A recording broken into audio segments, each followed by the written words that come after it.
11. Helping, human. 2 days later. Mars. Third POV. Calicitas was currently in outer space just above Mars' atmosphere. He was staring at the 3 moons of Mars. He remade Deimos 4 days after his awakening, and he was surprised to see the remnants of a facility bearing similarity with the structure he found in Mars, even if nearly everything was melted beyond human recognition. He confirmed with this that Desghidorah was indeed responsible for the destruction of his moon. He wasn't one bit happy about it. He also found out that the ancient Martian civilization was probably powerful enough to stop the 3-headed dragon. It looked like Desghidorah was imprisoned in Deimos by the Martians, how he didn't know and didn't particularly care. He also found a cracked and strange black cube with green pulsing symbols on it.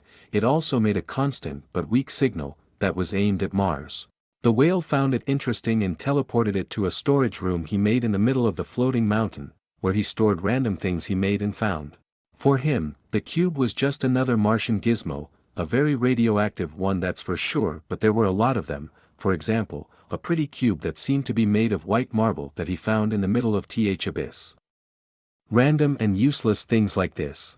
Calicitas could use the hyperspace to store things, but it wasn't a very good idea. He tried and things ended up most of the time crushed or lost somewhere else. Imagine if he lost his whale-made 30-ton truck made of pure diamond was lost in another dimension, again. Calicitas would be very sad for half a second before making another one with the carbon in the air and coal he made. He didn't know, but the diamond truck actually ended up falling in the Japan of another universe, squashing a fat-ass otaku with a fetish for NTR, little girls/boys, and rape. The dumbass stared at the diamond truck falling off the wormhole in the sky and thought he was a chosen one or some shit. He was already seeing himself with his future harem made of thousands of waifus servicing him. So he didn't even try to move away. He indeed transmigrated, his soul sucked in the wormhole, and he became an elf in a world of sword and magic. However, he was now a she and she was in a pungent cave with ugly little green men. She was in Goblin Slayer and she was fucked, in more than one way. That is why he wanted to make a pocket dimension. It was for storage purposes and it was still a work in progress for the moment or in the immediate future. You don't make your first stable dimension like this. It's essentially a micro-universe with Calicitas' own rule in it, and that isn't in the same spacetime he currently resides in. And he also needs to connect the two via a wormhole to transfer things from one universe to the other without making one of the two interact more than needed, or the smaller will likely collapse or fuse with the bigger, potentially destroying everything in it, in the process. It's more complex than that, but it's basically this. He needed a lot more power and control to even make one the size of Mars. Nevertheless, with his current power and control, he deduced that he could make one the size of a small house. It's easier said than done. He needed to create everything from scratch with only the things he got from fiction, theories he knew, and pseudoscience. But he was progressing. Back to the calf peeking at the sky, Calicitas could see the blue planet, Earth, yet even with his sight, it appeared small from here. As if he was staring at the moon from Earth as a human. His fin around his tail and most of his body started to quiver faster and faster. Golden light filled his surroundings whereas space distorted. Crack, and with a silent crack he disappeared. Only to instantly reappear on the moon. It is his longest jump so far and it was easy to do.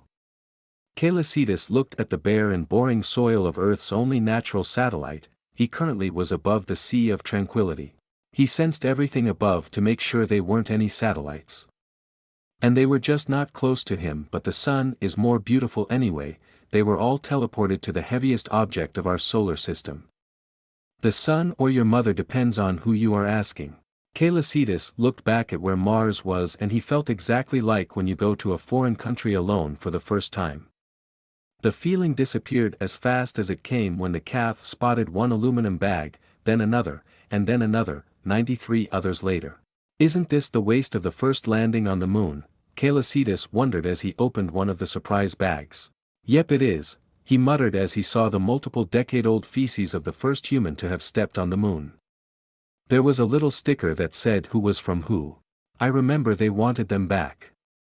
I'm a magnanimous whale. I will help them, he valiantly declared as every bag started to unzip itself and the you-know-what was having their first meeting with the pitifully weak atmosphere of the moon. He teleported their packaging into the sun, he won't throw them on Earth. His 2 pairs of golden eyes glanced at Earth, he could see a part of Asia and the north of America. And that was all he needed, the whole Earth was nearly completely mapped in his mind from what he remembered, and he remembered nearly everything from his human life. He calculated everything as simple as that. On Earth. All around the globe, tiny little white portals started to pop around, they pushed air back, making strong wind all around them. They were mainly seen above important locations, such as the NASA headquarters, in fact, half of them were above the NASA headquarters. People all around the globe started to take out their phones, taking pictures and videos. Was this the government, aliens, maybe Martians? Was this an attack, an attempt at communication, a present? They didn't know. The one that realized what the portals were, was ecstatic, they were wormholes. Then dread and terror filled their mind, they were wormholes. Something that was only a theory until now, a very probable theory but still one nonetheless. In a country just above its most successful South counterparts. An Asian man could be seen, he was fat, ugly, and showing his glorious body in its most primal and natural form, he also thought of himself as the living incarnation of God. The pig of a man waddled with difficulty towards the wormhole in front of him that dared to wake him up. He put his arm in front of his face. The wind was pushing his naked body back, making his hair, fat, and divine tools erratically sway backward as he persisted. No pesky portal would stop his divine slumber and not be punished by death. He wasn't the sharpest tool in the shed. A case of too much power and non-existent intelligence. In the middle of the Pacific Ocean, Godzilla glared at the strange, infuriating and loud thing above his head. It felt familiar but he forgot why, so he was going to bite it. Maybe it will make him remember. Violence works and so violence he will. Back on the moon. Kalicita stared at the hundreds of wormholes that led to Earth. He also blocked most of the void from affecting the things on Earth. The presents were loaded, ready to fire. Bang, he declared with a loud clack of his jaws. 12, whale hello there. Moon.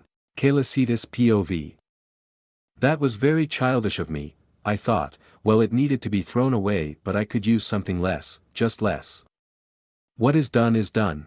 I closed every wormhole I opened, and one smaller but very intense blue beam passed through and continued its way into empty space. Oh, this is Godzilla. Did he just, yuck. Very, very sad for him. I froze as I saw a chubby human arm cleanly cut at the shoulder and floating around. It wasn't dirty or anything, just not where it should be, or the rest of the human was missing.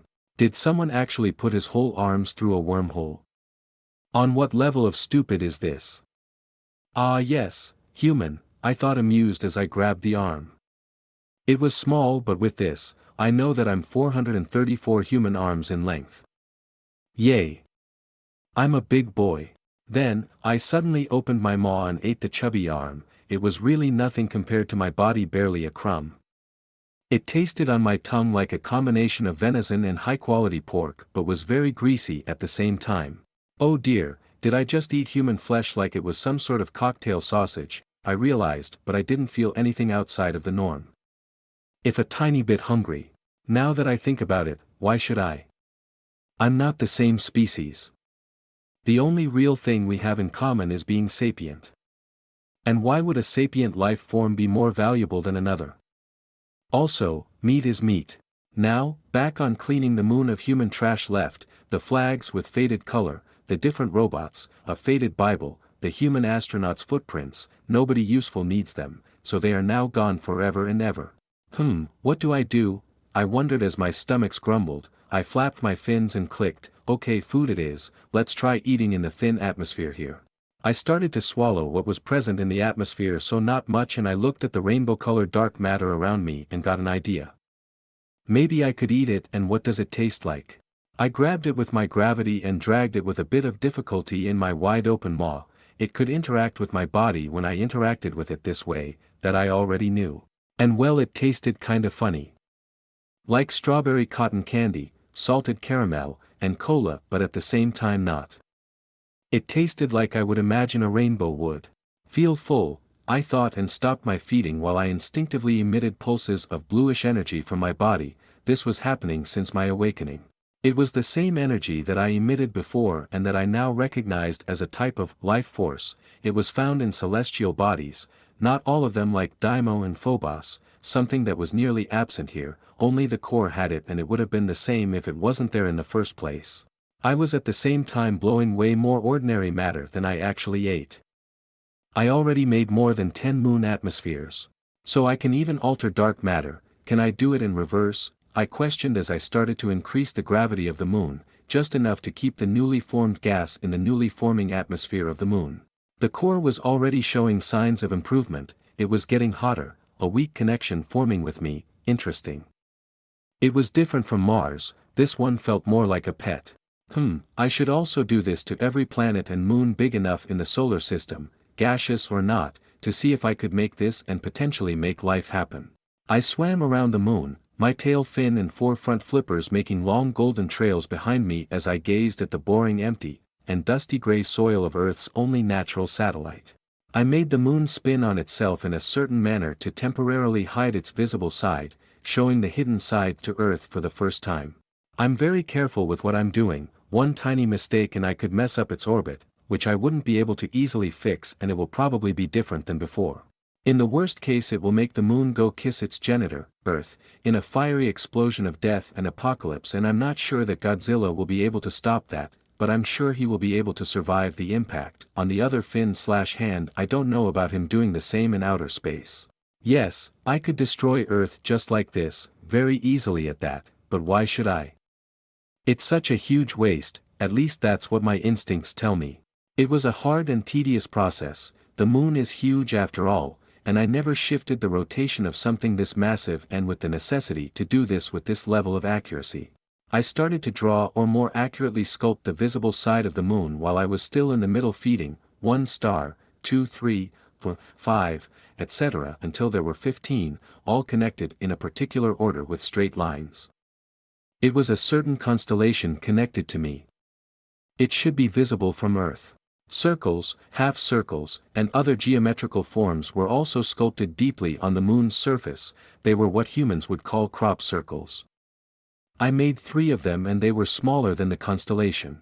I made a smaller T-pose statue similar to the one I made back home but with 2 pairs of eyes, and I also sculpted it in Braille. Well, hello there human, I learned it in my human life, for my late mother she was suffering from deaf-blindness.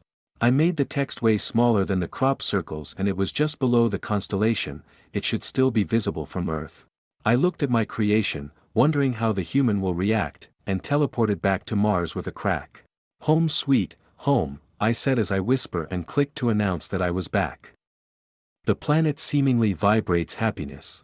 I was above a lake, the lily pad triops fish swimming around, they are 153 human arms in length, crustaceans with 4 long spindly legs covered in mushrooms, ones with a tail ending in a claw and clover leaf-like structure in its back while the others only had long spikes on their back. Their main body is approximately 34 human arms in length. I love Mars, I thought as I gazed at the ever-changing life of my planet. Earth. The United States of America. In the morning. Third POV. Is why the Democratic People's Republic of Korea officially declared war on Mars and all of its inhabitants. The TV presenter, a young Caucasian woman named Karen Red, she was tired, her beauty sleep was interrupted, her makeup barely hiding it. What in the actual fuck happened tonight? She thought in utter shock at the bullshit she was reading and announcing while her blonde eyebrow twitched. Each news seemed more insane than the last, she was fuming. North Korea declared war on a dead rock and its non-existent inhabitants. Okay, maybe this one seemed possible. This didn't seem so far-fetched. But 40-years-old astronaut wastes, that were left on the moon by Apollo 11 astronauts falling from the sky all around the world through white holes, what the fuck were these things in the first place? All satellites around the moon disconnect at the same time. They were satellites around the moon. She didn't even know that. Then the moon apparently made 180 degrees, the first showing its hidden face, the second making it go back to how it should be, but it now sported strange markings and symbols that dared to go against her worldviews. She will hide all of this fallacy from her little Timmy. And will fail miserably, she cannot hide the moon from her child eternally. She finished everything she had to say, she stood up, furious, and started to walk away, quick and strong in her step, but she fell and cried out in outrage. Her stupidly tall red stiletto's heel broke, not making it possible for her to walk properly. While on the internet and in most parts of the world one word would describe the current happening: chaos. Some show this as a divine message from their god, some as the advent of the apocalypse predicted by the Maya, and some as a warning about an alien invasion. 13. I'm your. The night the moon changed. Earth. Skull Island. Eileen Andrew is a British woman with brown hair. She was in her 30s, she is an anthropological linguist working for Monarch, and she was gawking at the hidden face of the moon. Her knee buckled as she fell on her ass. The Momuon eye is spinning on it itself, she stuttered out as she pointed a shaky finger at the rocky satellite that was doing something clearly abnormal. She didn't notice that the Iwi bridge she was on was slowly getting swallowed by the salty water of Skull Island or the heavy footstep of Kong coming her way. Then she felt a small hand tap her shoulder, making her jolt back to reality. Back. Water. Danger, dash. Eileen looked behind to see her mute 2-year-old adopted daughter, Jia, signing to her with her little hands. She dumbly nodded and made a yelp of surprise when she got grabbed by a big smelly hairy hand, the hand of the young alpha of Skull Island, King Kong. She was shell-shocked by the action of the Titan. She thought in panic, please don't crush. Please don't crush me. All three looked up at the moon and noticed its change. The giant gorilla frowned then grunted in annoyance as he glared at the moon, recognizing the symbol in the middle to be very similar. No, it was exactly like the 14 small luminous dots he sometimes saw in the sky. Jia on the great ape's left shoulder was gazing with childlike wonder at the moon. She didn't see clearly the new marks on it, but she liked the new look of it. It was always a bit plain in her opinion. Eileen was gawking. Again she was in the same boat as Jia in terms of eyesight, but her mind was working very slowly at the moment. She felt King Kong walk, making the now reducing water level around move noisily. While Kong was already realizing how much of a pain in the ass it is going to dry water and trash-soaked fur. I just want to be left in peace, the Skull Island Alpha thought with irritation, nearly clenching his hands. That would have, well, Eileen would have become a red paste. He glared even harder at the moon responsible for this mess. He would have thrown the woman in his hand at the moon if she wasn't that important to his little hairless monkey friend. Earth. USA, Florida. 2 days after the moon terraforming. Third POV.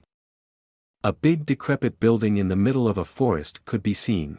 Inside, approximately 100 humans of all races, ages, and sex could be seen, all dressed in black hooded robes that hid their faces, with 2 pendants around their neck, one representing the constellation of the whale, Cetus, and the other is the miniaturized T-pose statue revealed to them by the great oracle of the divine whale.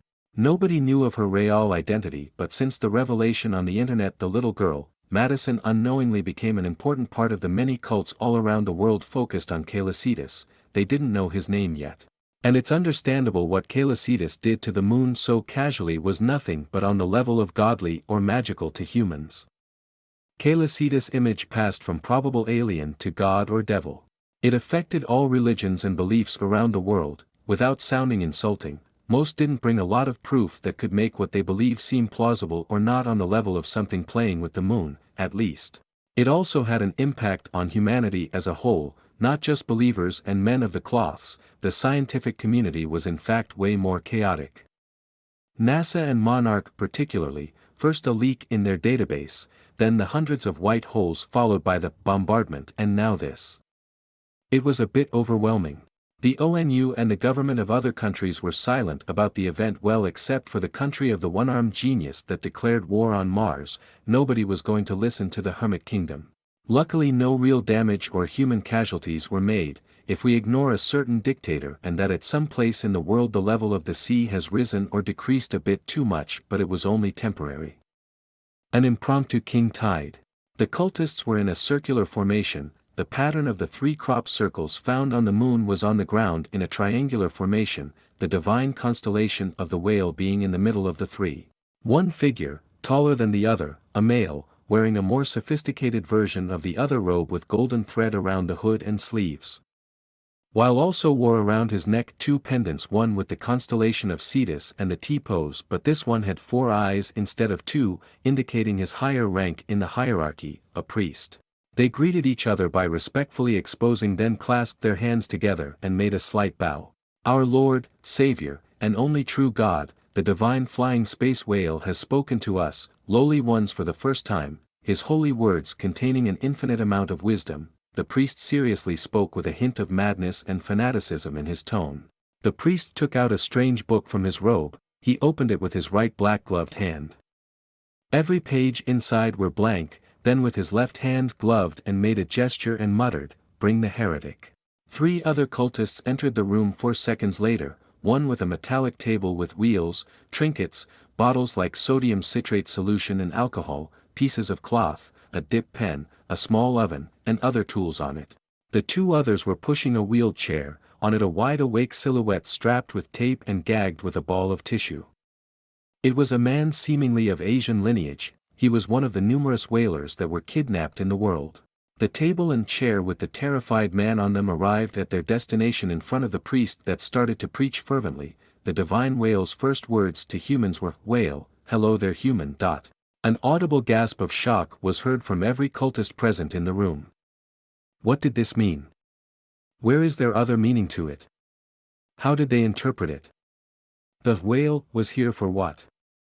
What did it imply? Is this the animal, the constellation, or something totally different that they couldn't grasp? They were all false. Calicitus wrote this because he wanted to. Nothing more. He has taken the habit of creating random stuff. The humans were members of a cult. Whatever Calicitus might do will be twisted by their own logic. He could have written, "Chicken can fly," and they would have understood, the earth is a square. Rejoice and be honored, your impure traitorous blood will be used to write the holy scripture. The madman cried out with both his arms raised to the sky. He was soon followed by the other.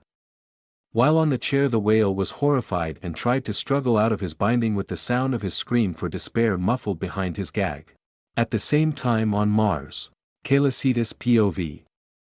I was currently playing with Olaf on one of the icy plains. Peach was currently sucking the mind out of a Reaper King, a new predator that lived in a hive-like structure with multiple Reaper Queens. Playing might be a big word. I was just throwing snowballs at him that were 40 hal in diameter. Hal is human arm length, even if I still prefer the metric system, but an average arm is like 63 centimeters, 25 in, but I don't know how long the man or woman arm was. While doing this, I was starting to work on my white hole shield, multiple brains, and used the smaller for this. We'll need names for those shields. Not like I'm gonna shoot them out like some shonen protagonist. Duh, I froze as I immediately banished my shield.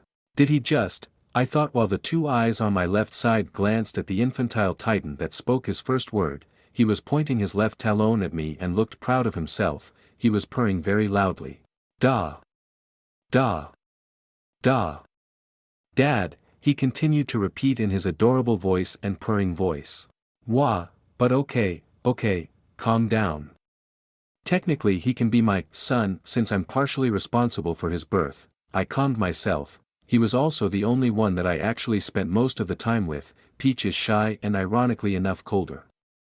It seems to prefer to be alone and is only interested in stargazing. Yeah. I understand, I'm your father, your dad. I declared it with a bit of awkwardness in my voice. It weirded me out a bit to declare it, but I felt very happy to say it. 14. A normal day on Mars. Mars. Planum Boreum. Calicitus POV. After declaring this, I saw my son. This will take a bit of time to get used to. I'm now a father. Yes, this is strange. How do you even be a father? A space whale that controls gravity to an ice titan cub. He was currently doing the equivalent of giggling while also looking proud of himself, the fur on his chest puffed up in pride. He is adorable. That's why I threw him the biggest snowball so far. Well, big for him. It was 80 hal in diameter, 50.4 m or 165.35 feet, and Olaf was 29.35 hal, 18.49 m or 60.66 feet, from the top of his front newbie ice horn to the base of his back talons. His electric blue eyes goes wide in shock as he made a high-pitched screech of surprise when the medium-sized snowball smashed into him with a loud BAM and he was buried alive under a pile of snow. I waited a minute, 2 minutes, then I spoke with clear amusement in my voice, knowing he was alive and perfectly fine. I know you are alive, Olaf. Yes, the sun part will take a bit more time to sink in. It is a bit surreal, not as surreal as me reincarnating as a whale on Mars in another universe, but still. I'm a father, how are you supposed to react to this? I sensed him dig his way up from the ton of snow he was under, with relative ease. As expected. Olaf did dig quite a lot. He mostly moved in the many natural ice caves and tunnels made by different life forms and Ola, my son included, in all of the plain Emborium, where the North Pole of Mars is. Dad, my son's head burst out of the snow as he put the 2 front talons that he could use like hands. His throat bulged out a bit and he burped in my direction with what looked like a snowball. That's new. I will also do something similar, a sort of breath attack, maybe with the radiation mini black holes create when they decompose. I stared at the slow projectile and greatly augmented its speed and force.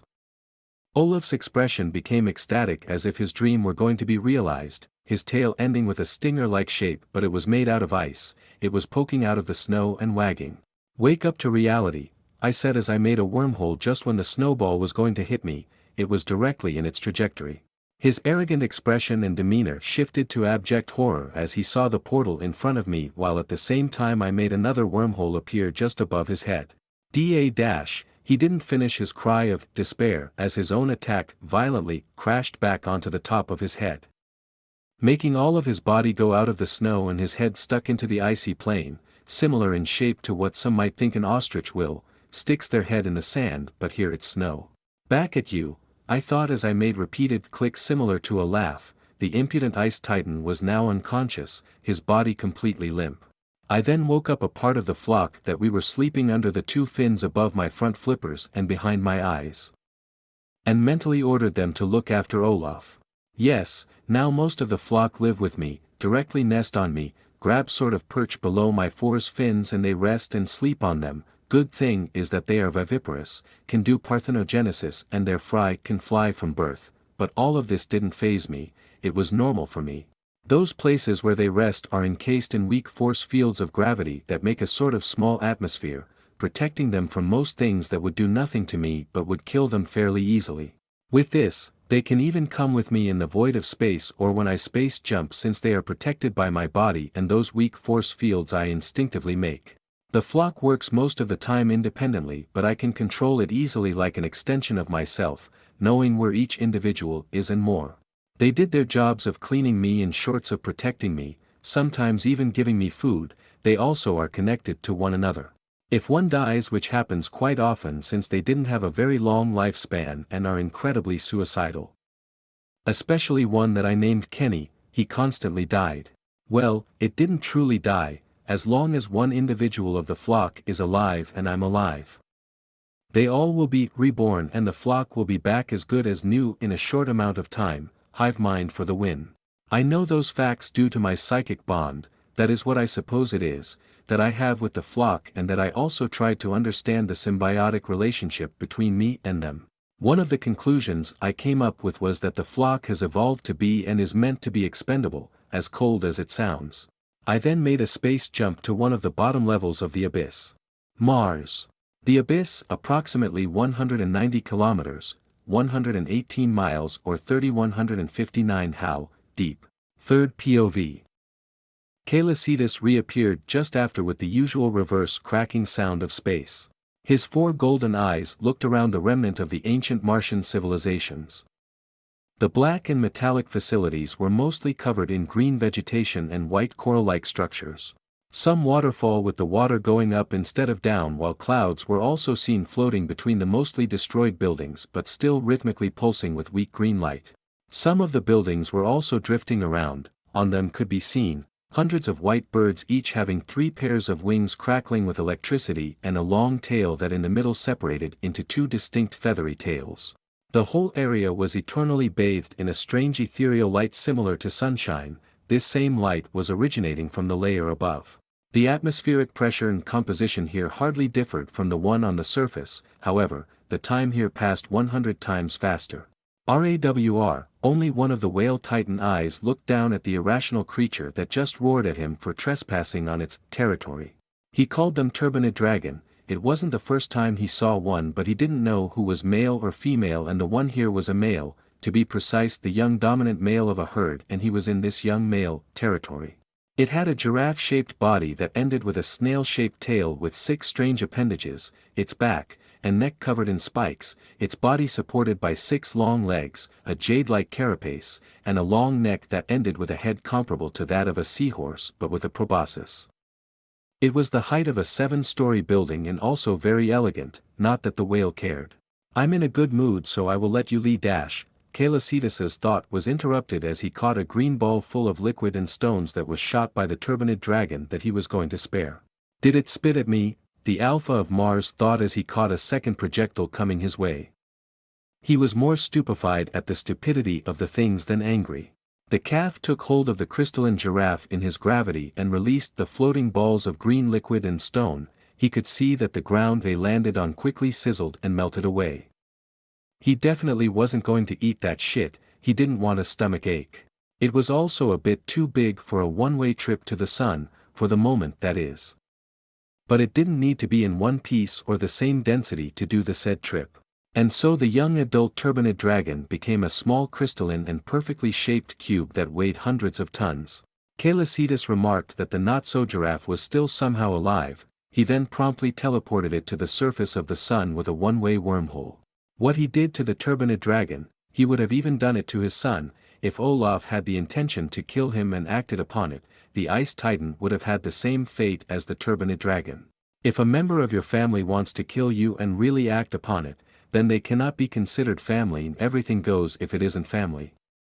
That was what his human grandma used to say, and he agreed with it.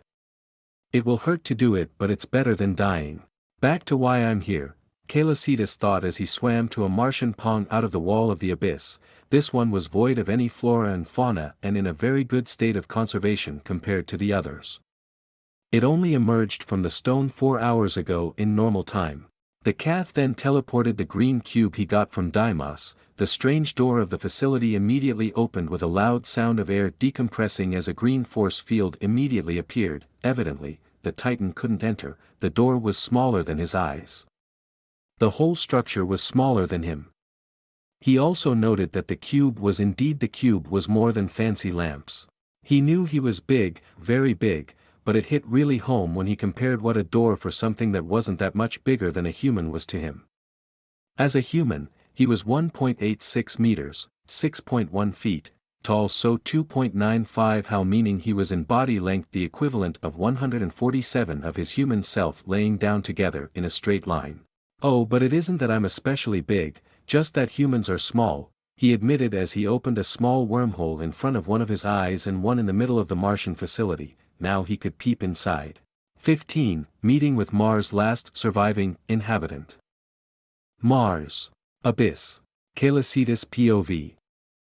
I floated above the void of the abyss as I looked through the wormholes, making a new one in front of each of my 4 eyes. Changing where they lead at regular intervals, meaning I saw 4 different things simultaneously. Each room was constantly changing places and was all similar, made with the usual black metal with the green light pulsing. Different containers filled with transparent liquid were objects that looked like different body parts, such as a horned head made of metal, and trinkets could be seen slowly drifting in them. And the things that interested me, the main room or control room, whatever. It has a pedestal with a bluish and translucent dodecahedron. It was held by 2 robotic arms that made it levitate by using some sort of powerful magnet. Behind it, were the blue line of an octagon on the wall. In front of the dodecahedron was a control panel, more like what I think was a control panel. It was on a pedestal and had multiple symbols, probably in their languages. Now, how do these things work? I thought as I inspected the things. I was like a senior trying to use a smartphone for the first time. I then brought the green cube and put it in front of the control panel. Nothing, not even when I passed in front the short of black magnetic lock in the form of a square. Tech these days. And so I forcefully opened the magnetic lock, magnetism might be stronger than gravity in this case, but that doesn't stop me from simply utterly crushing the lock. Here violence proves it's worth it again. I'm not gonna look around to open some puzzle, it's real life, not a video game. An alarm started to blare as the sickly green light and force fields became a deep crimson red, but I completely ignored them. What looked like turrets were popping out of the facility. I promptly twisted their barrels that looked like a mix between a Gatling gun and a rail gun, but in the same theme as the facility. Like I was going to let them shoot unknown projectiles with unknown powers at my poor and defenseless body. I then shoved the cube into the square-shaped hole. It made a clicking sound.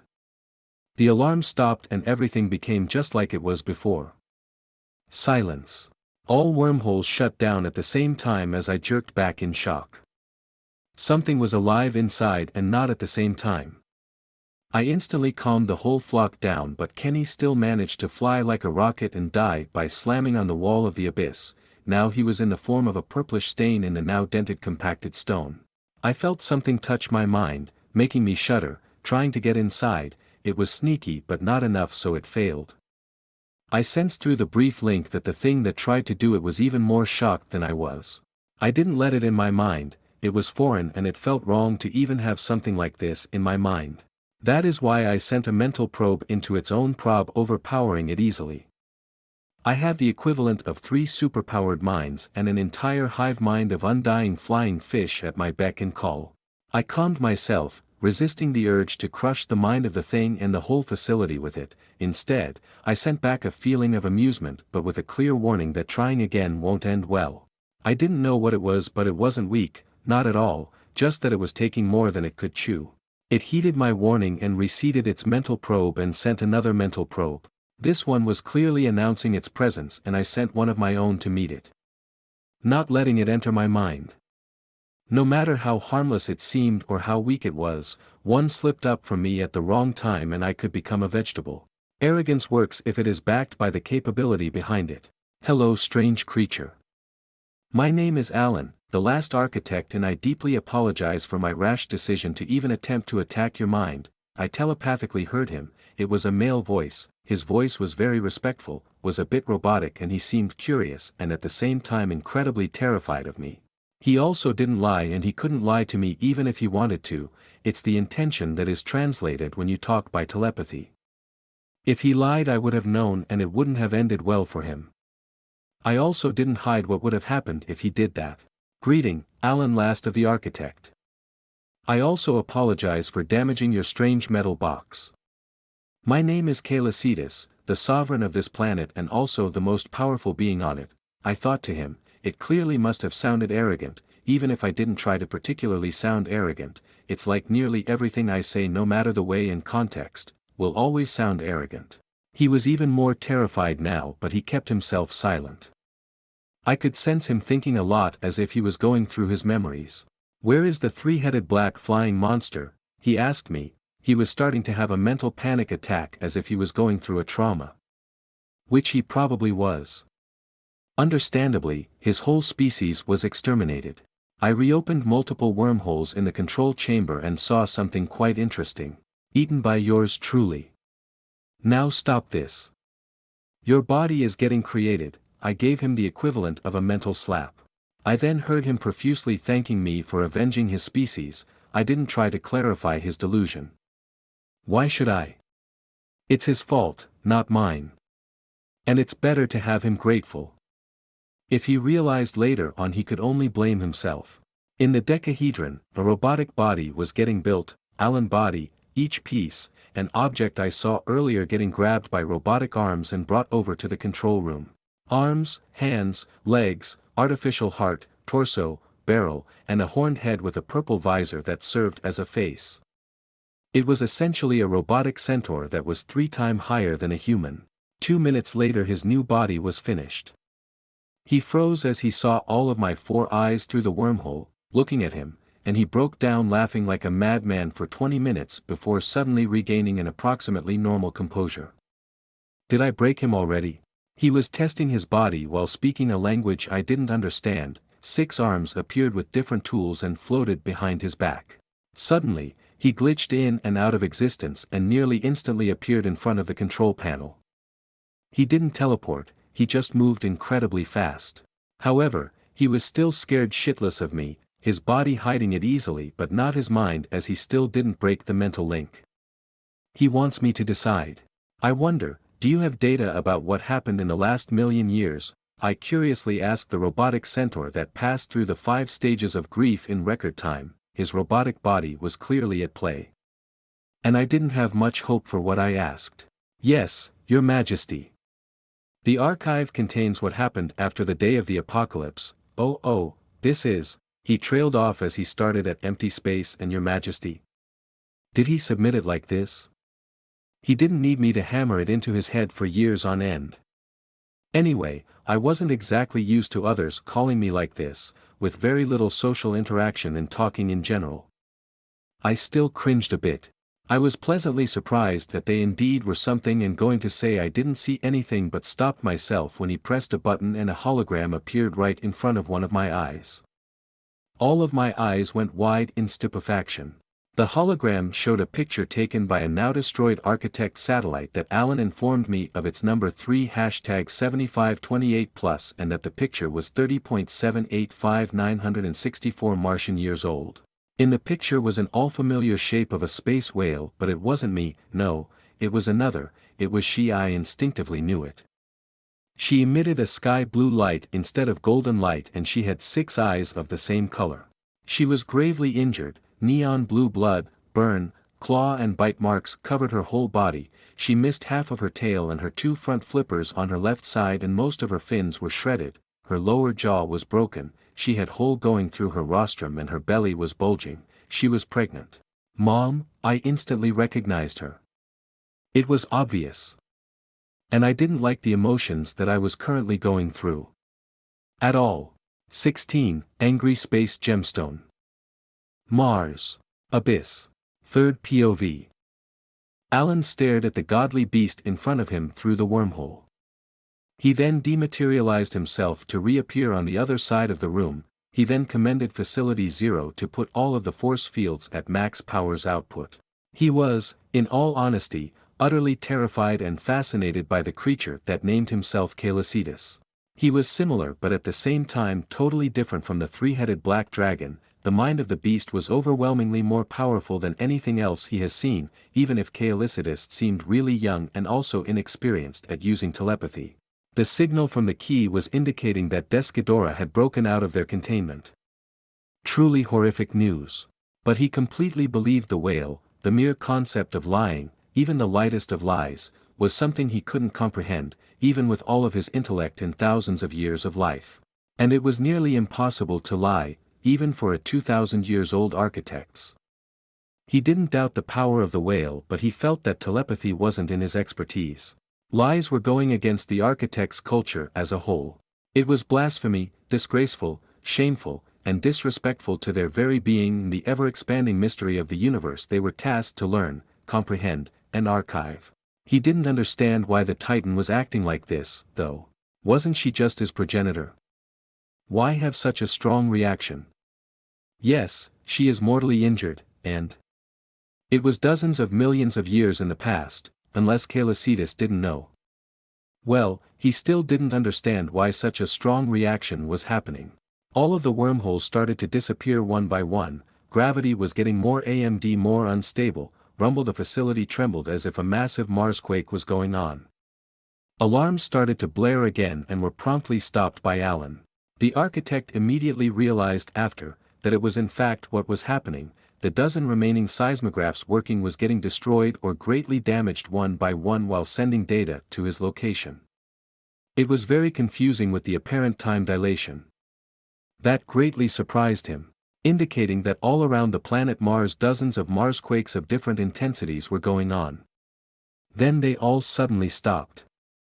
The event only lasted 3 seconds. Crack, he saw on one of the cameras he was connected to that Caelicitus just disappeared.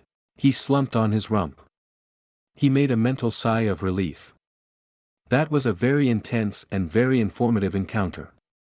He will obey his king unless it's a request to kill himself or destroy knowledge. Alan won't try anything against something greater than himself in every aspect. The mere idea is the height of folly. The solar system. Border of the Kuiper Belt. Third POV. Caelicitas reappeared in the vacuum of space and was intensely glowing. Thousands of mini black holes and white holes continuously popped in and out of existence in his surroundings. As if gravity itself was responding to his emotions. The whale was beyond livid and he didn't know why. However, he did know that him being in this state and on his Mars to boot, would have apocalyptic results if he snapped. He needed to be as far away from any lifeforms as possible. The Kuiper Belt is an excellent spot for this. He was thinking back at the state of his mom in the picture, time and time again. He paused. He never really realized it until now, but since he reincarnated as a Titan he never thought of his human mother as mom anymore.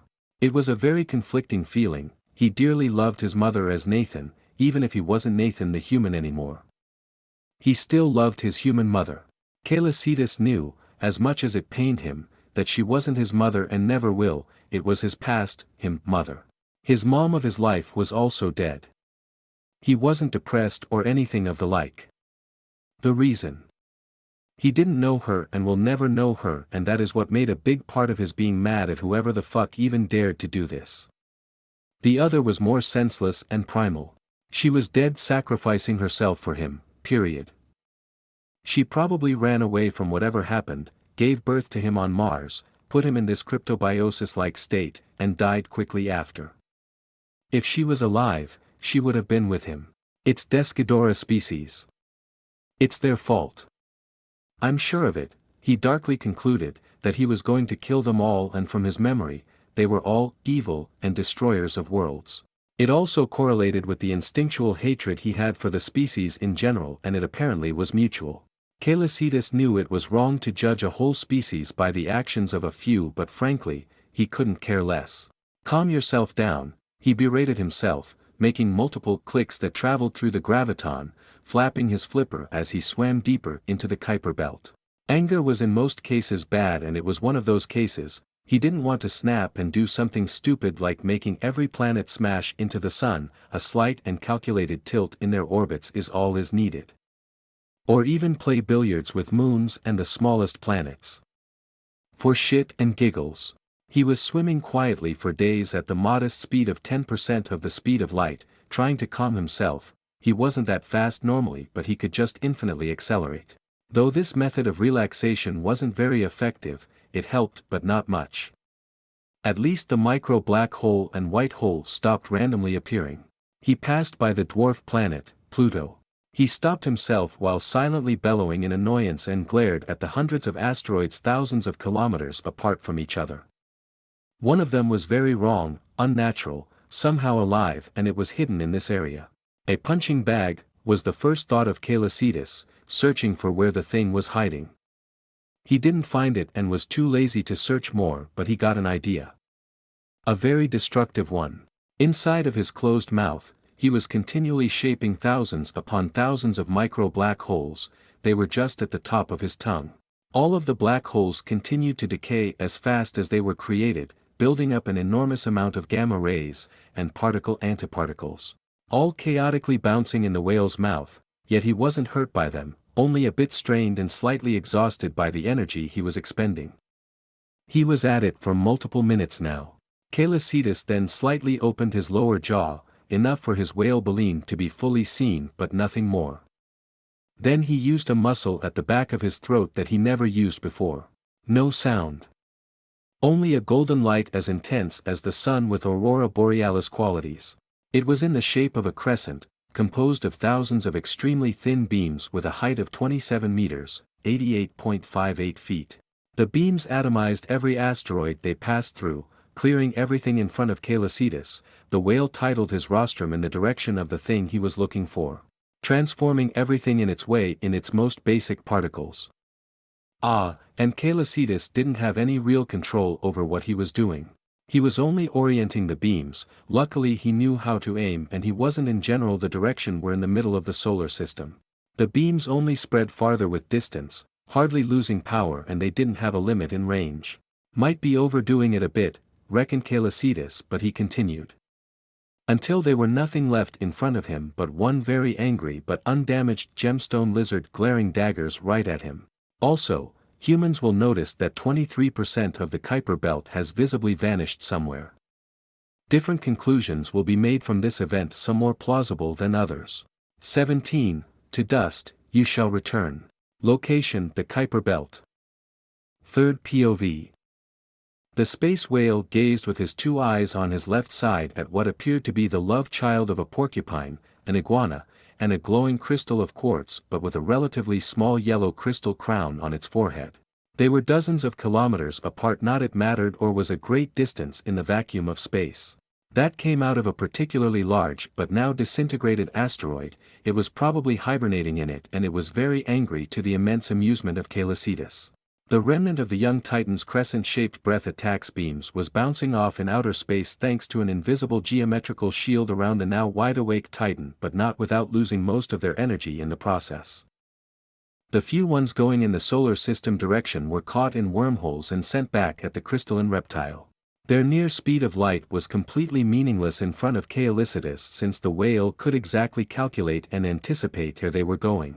The barrage of light beams continued for a whole minute. It has vague similitude to Godzilla. Oh yes, isn't that Space Godzilla? This thing has telekinetic powers, right?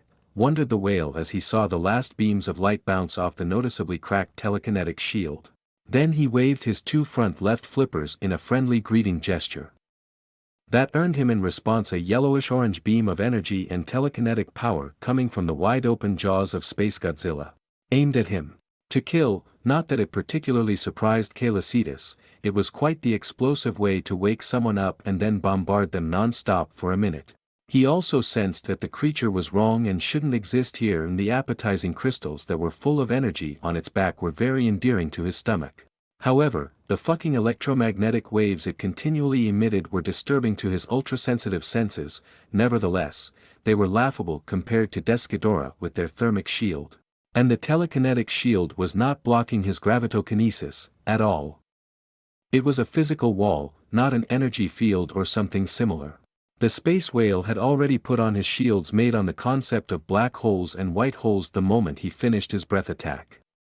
He was playing around / letting off steam / testing, but he wasn't stupid.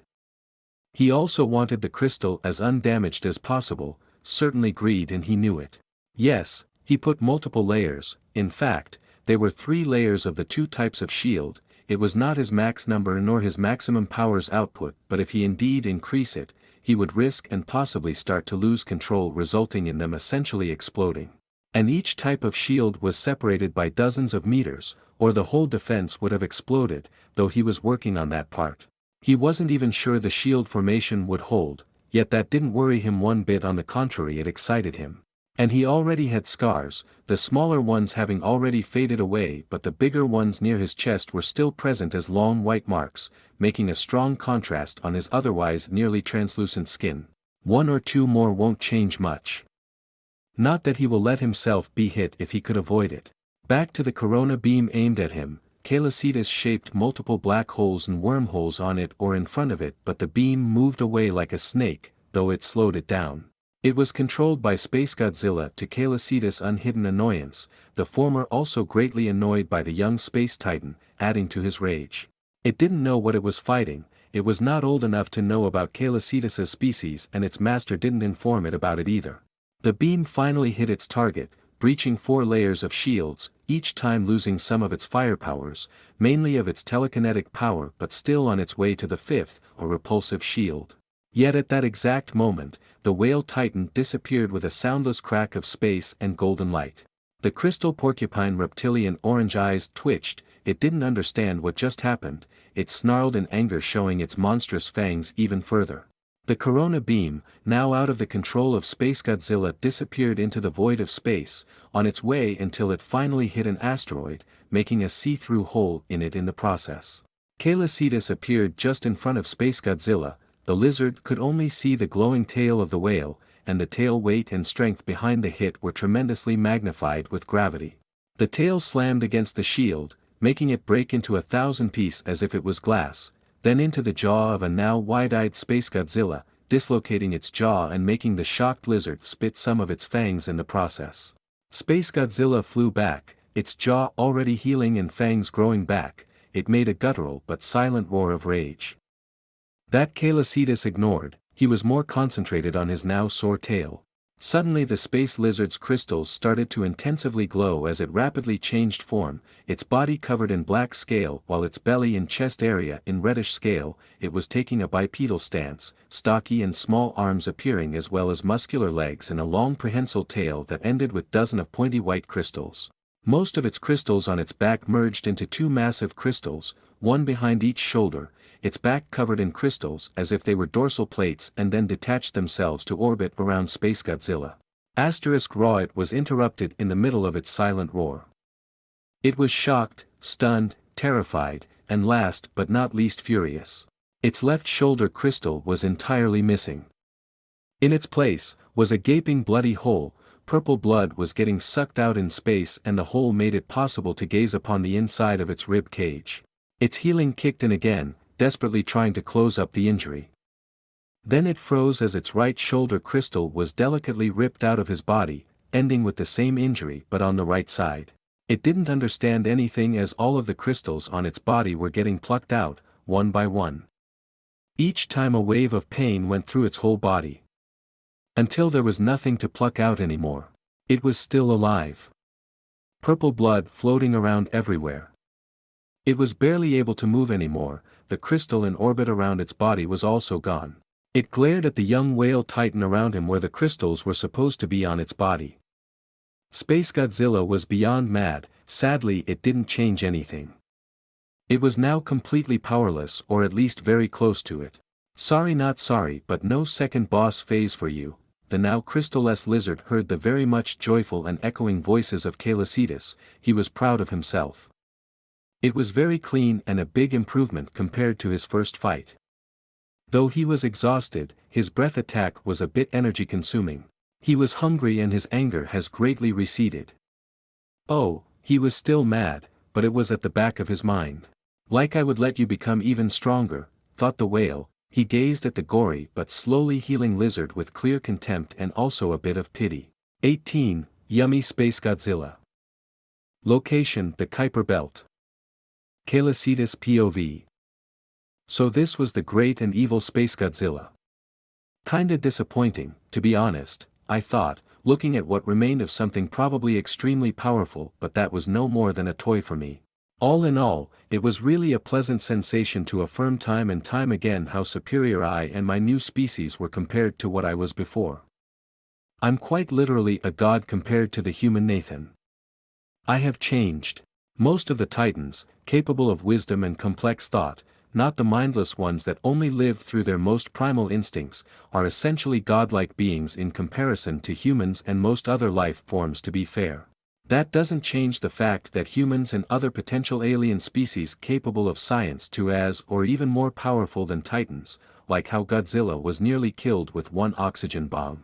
But they are so fun to mess with. It's decided next year's Earth. I don't know how strong the beings on Earth are, but the more powerful I'm, the better it will be, and this universe is clearly more than the movie King of the Monsters, aka one of the only Godzilla I have watched. Or I'm too cautious. Still, better cautious than dead.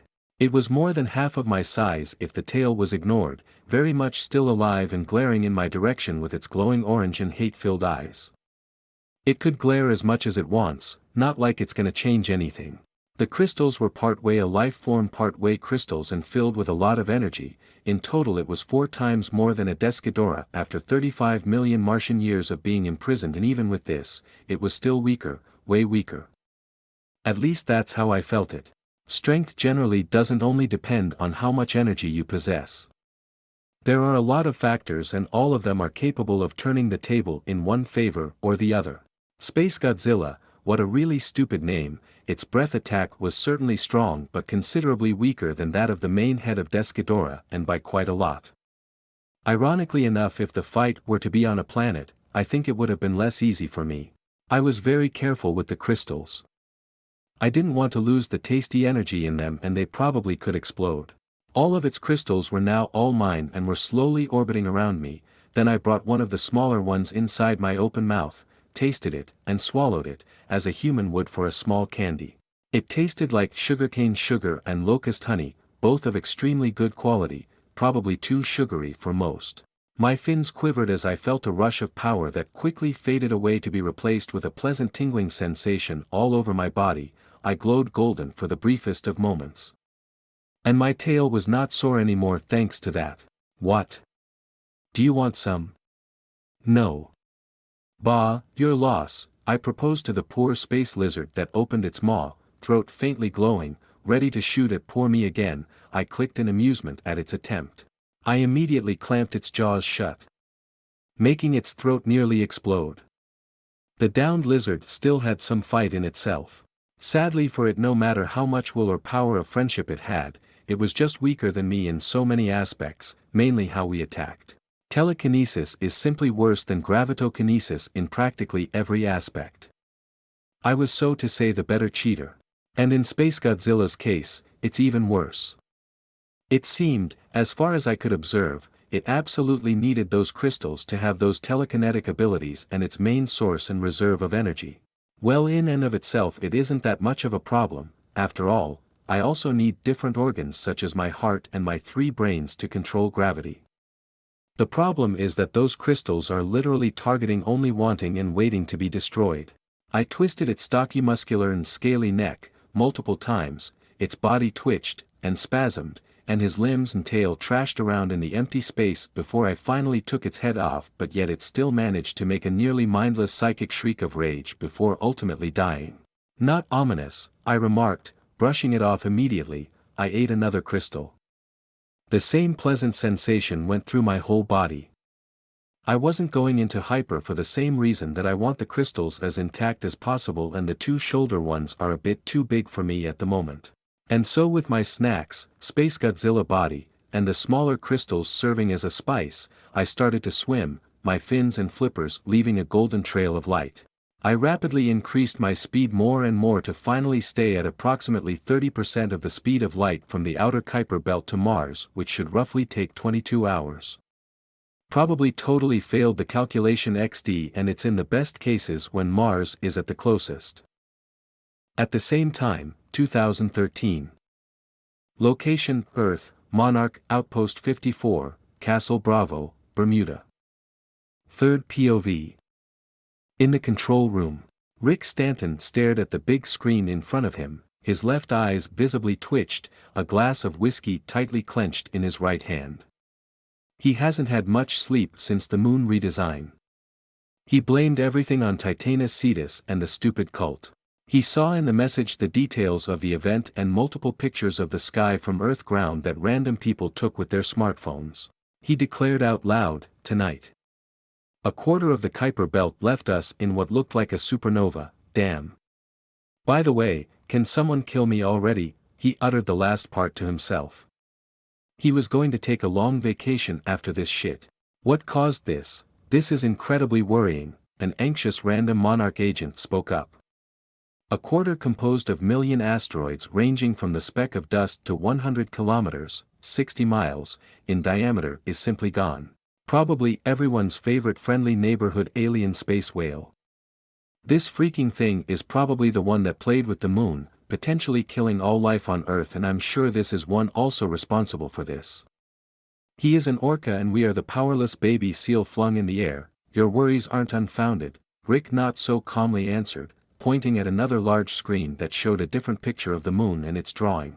He was communicating with us. Rick, for what I don't know, Titanus Cetus isn't human, he doesn't think like us mere mortals. And here I don't know, said Ishiro Serizawa, frowned a little while he fidgeted in his leftover with the whale-headed cross one cultist gave him earlier this week. Those cultists weren't rare and were under different religions, such as the Divine Flying Space Whale Church, Culte de la Baleine Celeste, the Collective of the Divine Whale, Peace and Whalefare, Povo de Baliae Sagrada, Pactum Divinum de Cetacean, and many others. They were found all around the globe except in North Korea. He couldn't help but quietly chuckle at the ridiculous actions of this country. The biggest group was in Florida, more than half of the population was already converted, in less than 1 week. He couldn't believe it himself. But he could at least understand why Titanus Cetus was indirectly declared as a god. He globally agreed with this, but the definition of god varies from person to person. For him, a god was a force of nature, if not nature itself, which the Martian Titan goes beyond any other Titans in that aspect. The lead biologist of Monarch's favorite Titan may be Godzilla, but the whale was clearly superior. Tanking a nuke is impressive, but compared to moving the moon, you can't really compare. If Titanus Cetus decided that Earth was unneeded, he didn't want to imagine it. And power is only the less terrifying or fascinating aspect of the Titanic whale. The Titan knew Braille, English Braille, and so many other things deeply tied to human history. The whale had such an impact that they will be forced to reveal many they would have preferred to stay hidden. Asterisk alert: this is not an exercise. Outpost number 122 in Janjira has been breached. Tentative of termination has failed. This is not a Vivian, no, thought Ishiro, incredibly anxious about his assistant.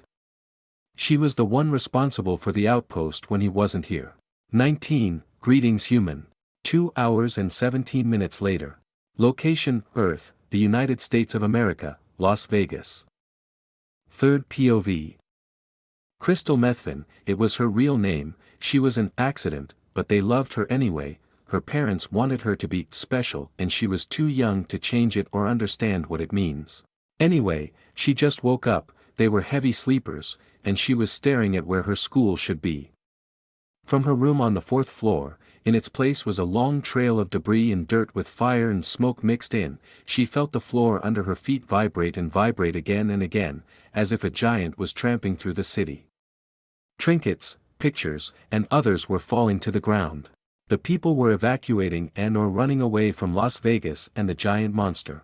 The sound of cars honking, firefighter sirens, humans crying and running like headless chickens, helicopters flying in strange animalistic robotic noise coming from a strange insect-like shape of a giant creature that was far away, it was utter chaos.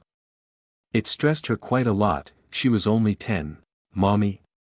Where is the school? Did the space Nazi take it away? She nervously mumbled, tears threatening to fall. Having no response, she looked behind and saw her mother in a sort of trance. Clutching her mother was clutching a new necklace from this new religion her parents recently joined while she religiously recited something about a whale saving the universe and God, all of it in sign language. Mommy? Mommy? Are you here? Hello? She said while trying to get her mother back. She huffed in annoyance and rapidly abandoned the idea. It only made her anxiousness grow. She looked up to the helicopter-filled sky, and her whole body froze. A big circular portal was present. It was humming a strange melodic sound, aimed at the ground, just above the noisy helicopters. It looked out of this world. In the middle was a venta-black orb, a pupil and iris surrounded by an intense golden and shining color, the scara. It was an eye, a giant eye the size of a medium-sized house, no bigger. It was a giant golden eye staring down at them like a god. The little girl's mind nearly broke down at what she saw. Her parents weren't insane.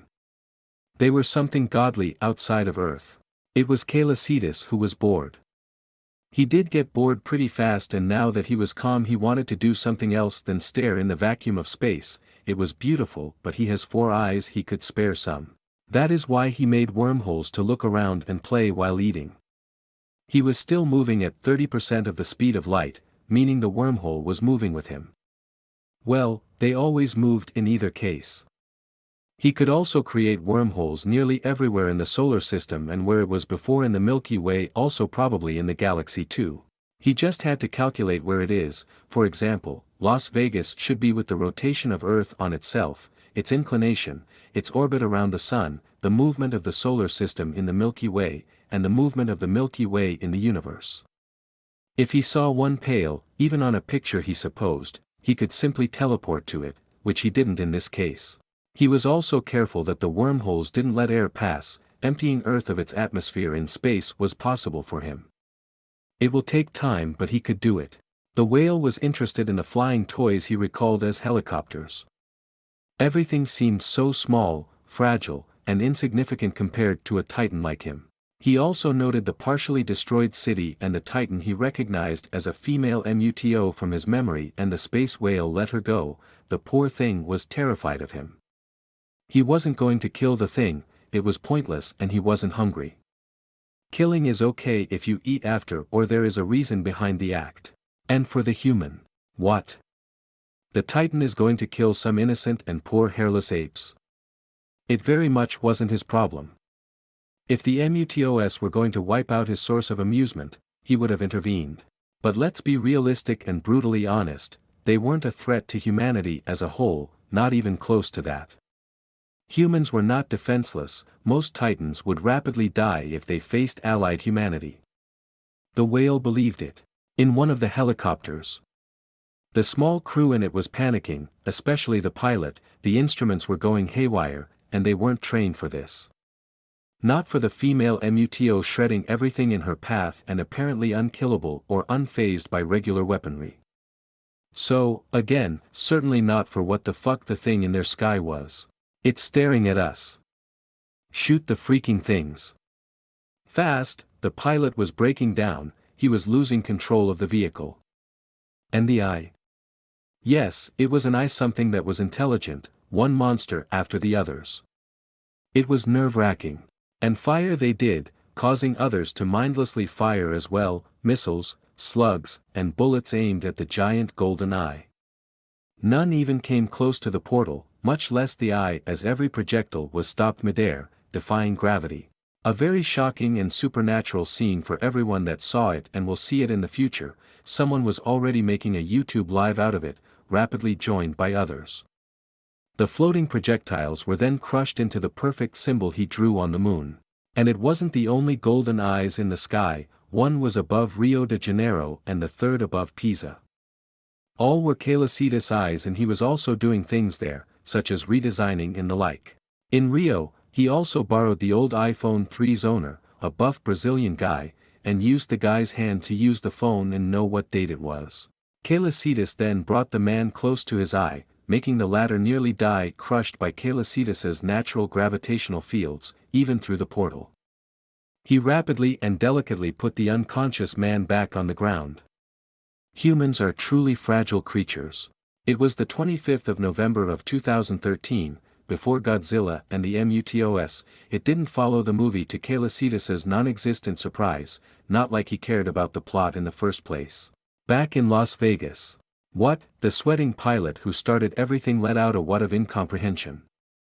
He also noticed that the engine wasn't working anymore, they should be falling but they weren't. He fainted on the spot. Every passenger, pilot, and soldier in those helicopters that were present, even the one that fired from the ground, also felt themselves be free from Earth's gravity hold, then gently yeeted them out of their malfunctioning metal boxes. The doors were already forcefully opened by the whale. They cried in terror, yelled, vomited, fainted, and peed and shat their pants. Some on the contrary were happy, they were being held by their god. Even if their body wasn't happy about the total lack of gravity and their bodies didn't hide their dislike of it. The hundreds of humans were now floating hundreds of meters above the ground, and then they all simultaneously started to spin except the one that was wished a whale cross, which Calicitas recognized. The humans were then placed on the top of a building. He then let the rest float and spin, the humans would help them get down. Because if they don't in less than 2 hours they will become bloody pancakes on the ground. I mean, it's not surprising that I have a cult, humans worship things for far less, Calicitas guessed as he sensed the cross on some of the humans. He has religions in his name even if they don't know his name, and he barely interacted with them. It was a very novel experience. Being worshipped by lesser beings, useless, like no bad though, as far as he knows, but interesting nonetheless. Now that he paid attention to the 3 other human cities he was looking at. A good party of the humans present was taking pictures, and videos, panicking, some who thought it was the apocalypse and the others stared at him with such fanaticism that freaked him out a bit. They were insane. Then in all 3 places, diamonds started to form from thin air, they were also the purest of diamonds. They levitated, they were writing, they were in English Braille. The whale didn't know all of the languages on Earth. It was written in Braille, "Greetings human. My name is Calicitas. The cake is none but all lies," and all the 3 floating texts stayed for less than 3 seconds before all of them broke down into thousands of ethereal crystalline pieces that then flew in myriads of small tornadoes-like shapes to the humming portals above, where the golden eye of Calicitus was before all the portals closed simultaneously. 20. Slipping on thin air. Sometime later. Location, somewhere in the solar system. Calicitus POV. I guess I'm a god in their eyes, and some were dumb enough to try attacking me. Panics explain everything, I guess. That's why they didn't meet my dear friend the sun, I thought. I didn't kill the soldiers, but that was their only chance. I will always remember them. The humans worshipping me possessed the T-pose I have made as a religious symbol. I didn't anticipate this to happen. A meme has a religious symbol. What I wrote about the cake would make the developers of Portal, if the game and the creators exist, that is, be affected too. I loved that game, the Portal gun, in particular, so many things I could reproduce and do better than in it. On another note, the Brazilian guy was really small, like an ant, a fragile little thing that I could crush. However, it was funny to see his bemusement as I used him as a literal touch stylus. I don't have hands, but I can borrow hands from something else, Mr. Nearly Dead by my mere presence being the first test subject. I tore off the left arm of dead Space Godzilla and started to mince it into multiple pieces. It was certainly tasty. Then I added some of the smaller crystals. The last few days of going around in unadulterated anger and my fight had made me quite hungry. I was occasionally looking at Earth. I made another wormhole on Earth, trying to find the G-Man himself and the others MUTOS. I won't help him fight those poor things. The female was possibly scared shitless out of me the moment she saw my eye and when my gaze landed on her. I didn't do very well in discreetness. I was a giant floating glowing whale for fuck's sake. But I could still hide myself. It was only an eye here. Certainly a very brilliant golden eye. Godzilla will win if worse comes to worst. Humans nuking the living shit out of everything will also work. They did it with the eggs, though I saved some of them, to see how I would affect their growth. The Femuto saw it and let it happen, with resignation, sadness, and a hint of joy, not that she could have stopped me even if she wanted. They are currently on Mars, above the floating city in a small cavity filled with uranium, most of which didn't survive the space jump. As expected. Only 2 in the 100 I kinda rescued, yes rescued, did survive. So this is San Francisco, right? I mused. I was gazing at the burning city from far above the cloud level.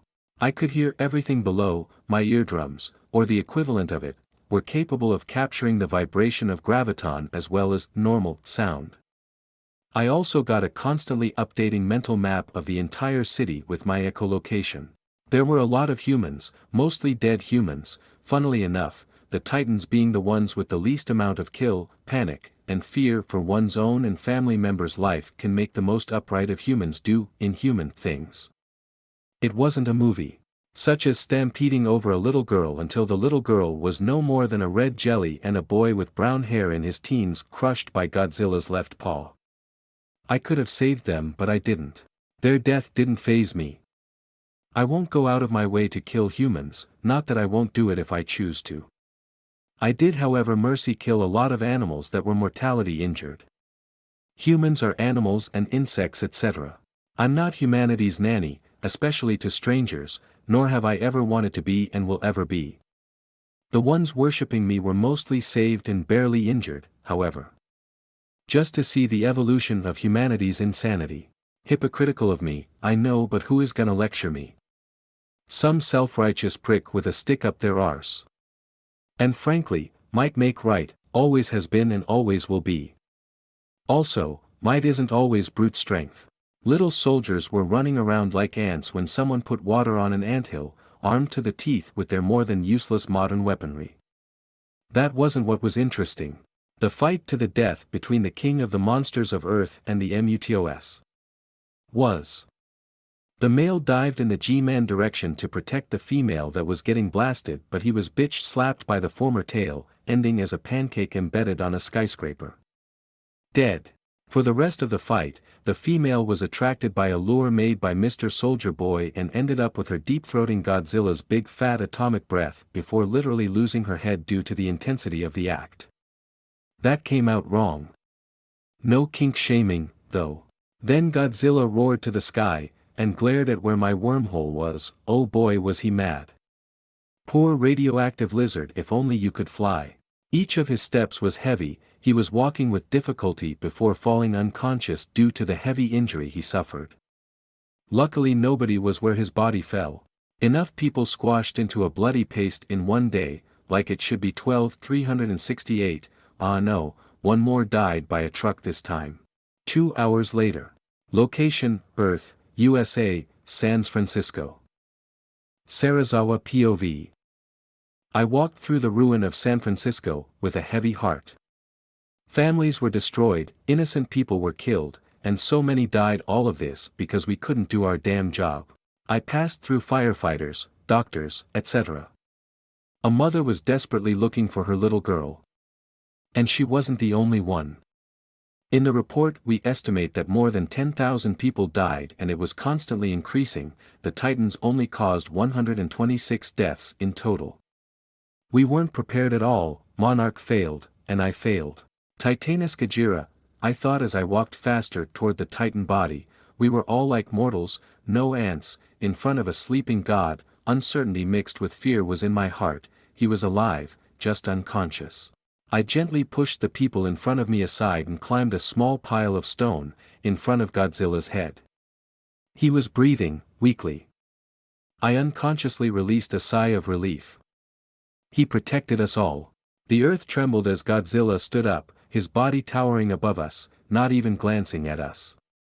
Too focused on something.